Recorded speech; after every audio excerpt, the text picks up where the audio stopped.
The desert had changed since he last crossed it. What had once been open and wild now bore scars, charred brush, spent cartridges glinting in the dirt, bones of wagons scattered along the old military road.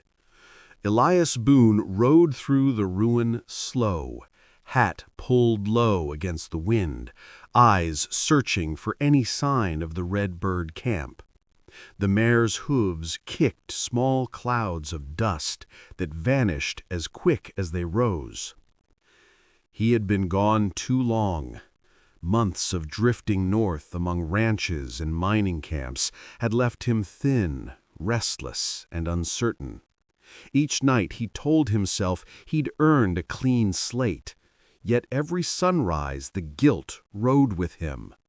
Word in the saloons was that Captain Silas Drew had pushed deeper into Apache land after a series of raids. The name alone was enough to turn Elias south again. By the time he reached the canyon rim, twilight painted the rocks in copper and shadow. Below, smoke curled from 2 burned huts. No children's laughter, no voices, only wind. He dismounted, crouched, and touched the ash. It was still warm.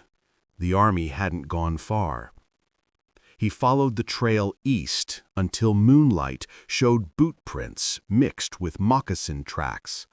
The prints told the story: a fight, a retreat, heavy wagons rolling out. He found a broken arrow, blackened at the tip. Nantan's mark. They had resisted, and they had lost.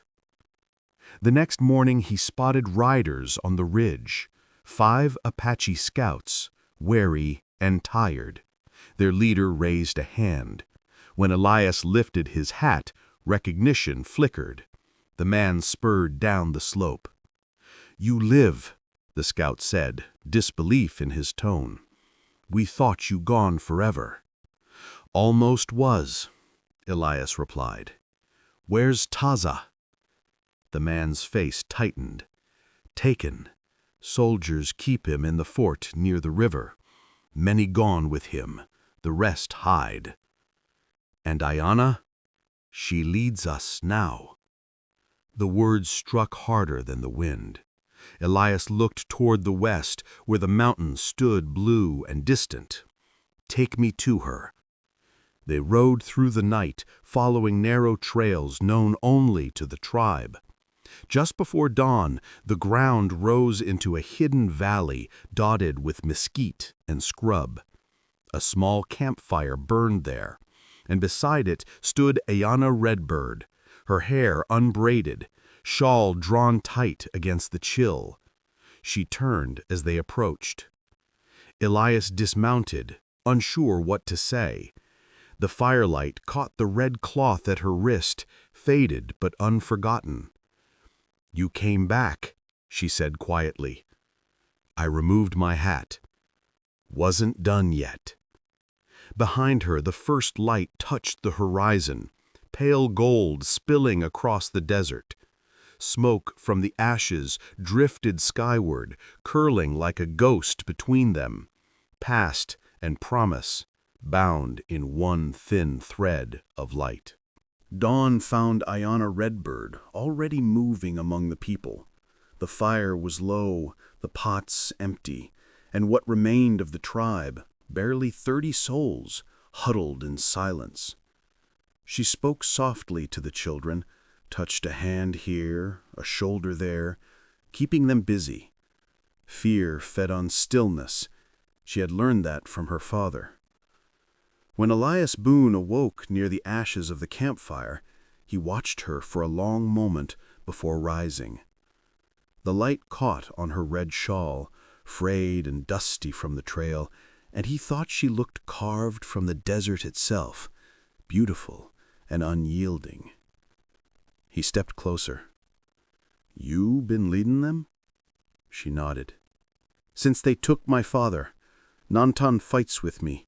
We move every few days. Soldiers burn what we leave behind." Elias glanced toward the narrow canyon mouth. "I saw their trail. Drew's pushing hard. He won't stop till he's got what he came for." "And what's that?" she asked. "Me, and any Apache that stands in the way." She studied him, dark eyes steady. "Then you bring the fire again." "Maybe," he admitted, "but I came to help put it out." Aiyana said nothing for a moment. Behind her, Nantan approached, leading a thin bay horse. "He says the soldiers hold Taza near the river. Fort on the bluff. Too many guns." "We can't fight them. Not straight on. Drew's got near 50 men." Nantan spat into the dust. "We hide again?" Aiyana shook her head. "No, we take them back, one by one if we must." Her voice was calm, but Elias heard the steel beneath it.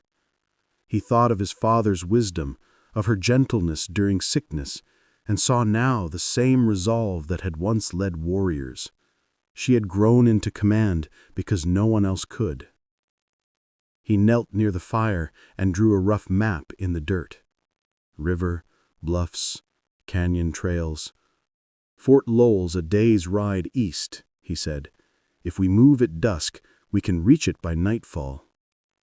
Nantan frowned. "You mean to walk into Drew's teeth?"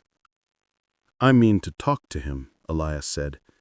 "He'll listen to me long enough to make a mistake." Aiyana crouched beside him, eyes flicking over the crude lines in the sand. "And if he does not?" Elias met her gaze. "Then we make our own way out." The wind carried the smell of juniper and smoke, sharp and dry. Around them the camp stirred, people packing quietly for another move. Aiyana stood, her shawl snapping in the rising breeze. "Then we ride when the sun falls," she said. "Between hope and ruin, there's always one more trail." Elias nodded, tightening the strap on his saddle.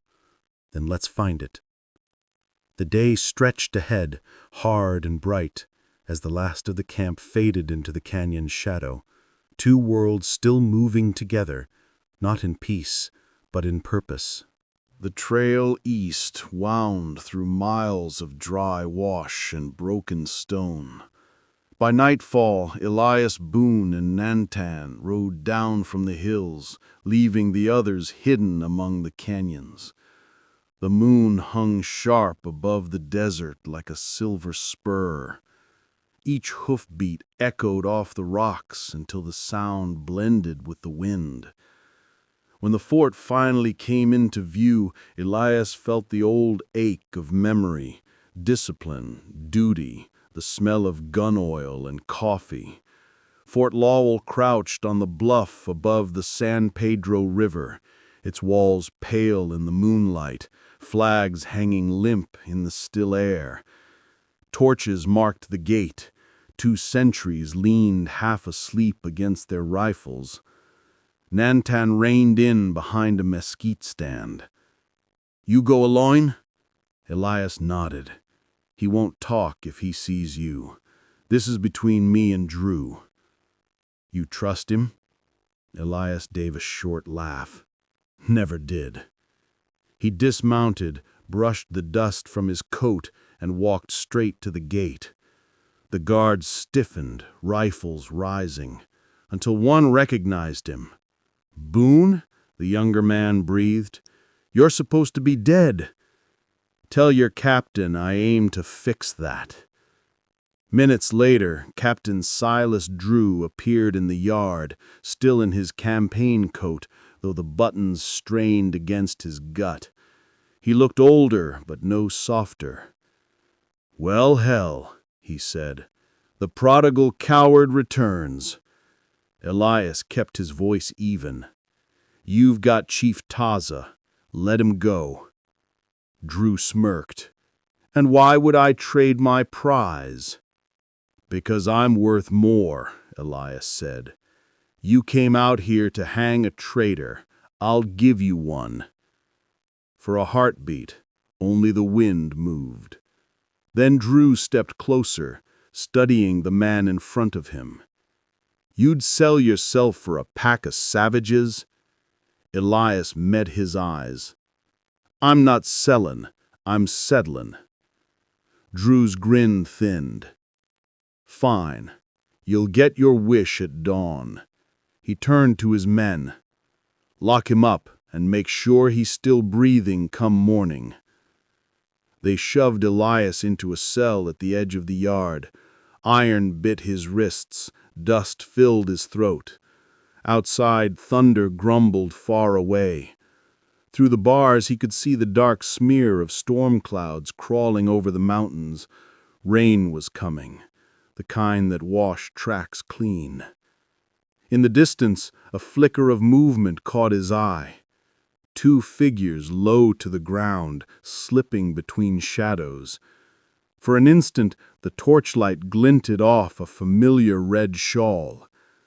Elias closed his eyes and exhaled. "You shouldn't have come," he whispered to the wind. But deep down, he was glad she had. The first drops of rain struck the roof like warning shots, steady and cold. Somewhere out in the night, Aiyana was already moving, and the storm rode with her. By midnight, the storm had swallowed the sky. Rain swept across Fort Lowell in hard, slanting sheets that drowned the torchlight and turned the yard to mud. Elias Boone sat in the corner of his cell, wrists raw from the irons, water dripping from his hat brim onto the dirt floor. Each thunderclap sounded closer, shaking the walls. Somewhere beyond the noise, a coyote howled, a sound too wild for a night like this. He looked up when he heard footsteps. The guard outside the door cursed softly, fumbling with a lantern that sputtered in the wind. Another man shouted from the barracks, "Hold the gate! Something's moving down by the corrals!" Elias felt a spark of hope, not lightning this time, but a plan taking shape. Out beyond the walls, Aiyana Redbird and Nantan crouched low behind the supply wagons, faces streaked with rain. The sympathetic scout who'd helped them at the canyon, a wiry Mexican named Luis Ortega, whispered, "Stockades by the east fence." 2 guards, both half drunk. Aiyana nodded. Her shawl clung to her shoulders, soaked through and dark as the night itself. "We move when the thunder breaks," she said. The next flash lit the yard in ghostly white. 3 heartbeats later, thunder rolled. They ran. Inside, Elias twisted his wrists against the irons until the skin tore. The door clanked, then swung open. Nantan's face appeared, grim and wet. "Can you walk?" "Don't plan on staying to find out," Elias said, standing stiffly. He grabbed the guard's rifle and followed them into the rain. They crossed the yard, crouching low behind wagons and crates. Lightning burst again, this time showing a second stockade beyond the stables. "The others, my father's there," Aiyana whispered. Elias hesitated. "We don't have time." She met his eyes, her voice cutting through the storm. "Then make time!" They dashed to the pen. Ortega slipped the key into the lock, hands shaking. The door swung open to reveal Chief Taza Redbird, thinner, bruised, but standing tall. He clasped Elias's shoulder once, no words needed. Gunfire split the storm. A bullet struck the gatepost, splintering wood. "Go!" Nantan shouted. "To the river!" They ran through the downpour, mud flying beneath their boots. The fort behind them erupted in chaos, shouts, flashes, the clang of alarm bells. Elias led the way down the slope, the river below roaring in flood. Horses waited where they'd left them, half panicked in the rain. Elias threw Aiyana into the saddle, then swung up beside her. Taza and Nantan followed. Behind them, Captain Drew's voice bellowed, furious and faint over the storm. Lightning flashed again, painting the desert in brief, blinding silver. For an instant, all of them were free and alive, rain, wind, and courage carrying them into the dark. As they vanished into the storm, the thunder drowned out every sound of pursuit, and the night closed over the fort like a curtain falling on the past. By dawn, the storm had spent itself, leaving the desert clean and raw. The rain had scoured the rocks bare, carved new gullies through the sand. Elias Boone, soaked and bone-tired, rode at the front beside Aiyana Redbird as the small band of escapees pushed west toward the river flats. Behind them, the others moved in silence, Chief Taza, weakened but upright, and Nantan, eyes sharp for any sign of pursuit. The river ran high and brown, swollen from the night's downpour. They forded it at a shallow bend, water slapping cold against the horses' flanks. On the far bank, they stopped to rest in a stand of cottonwoods. The air smelled of wet earth and ash. "Too quiet," Nantan said finally. "They follow." Elias nodded. "They'll be half a day behind, but Drew won't let it rest." Aiyana knelt by the water, rinsing blood from her hands. "He'll not stop until he kills you." "Maybe that's what it takes. One last chase." By noon, they reached the dry ridge above the floodplain, where the land opened wide under a hard blue sky. In the distance, dust rose, small, steady, unbroken. Cavalry. Taza leaned heavily on Elias's shoulder as he dismounted. "You can still ride north," the chief said quietly. "We will hide again." Elias shook his head. "They'll find you. They always do." He stepped into the open, hands empty. The others watched as the soldiers drew near, 30 men under Captain Silas Drew, uniforms dark with mud, faces drawn. Drew rode ahead, eyes narrowed. The two men faced each other across a stretch of trampled grass.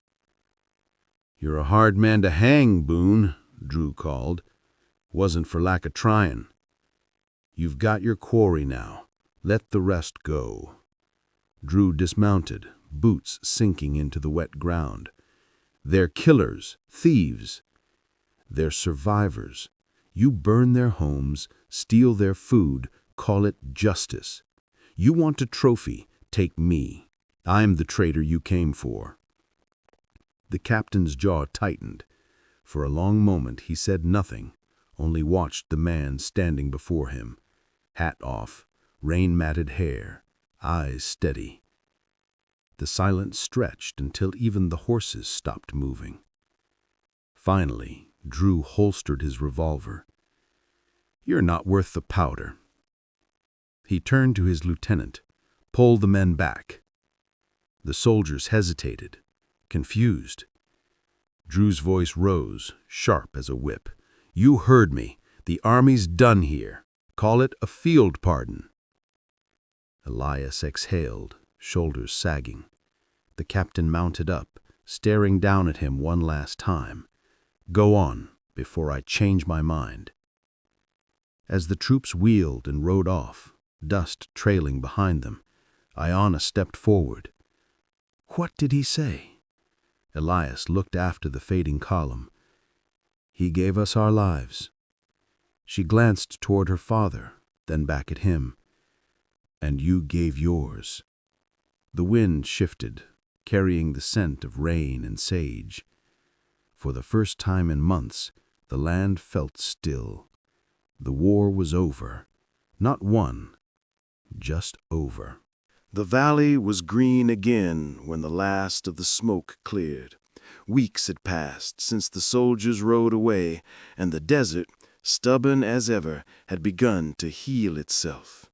New shoots pushed through the ash, and the river, once swollen and wild, now ran slow and clear beneath the cottonwoods. The people called this place Redbird Crossing. It wasn't home yet, but it would be. Elias Boone worked with the others, mending fences, shaping new huts from willow and clay. He spoke little.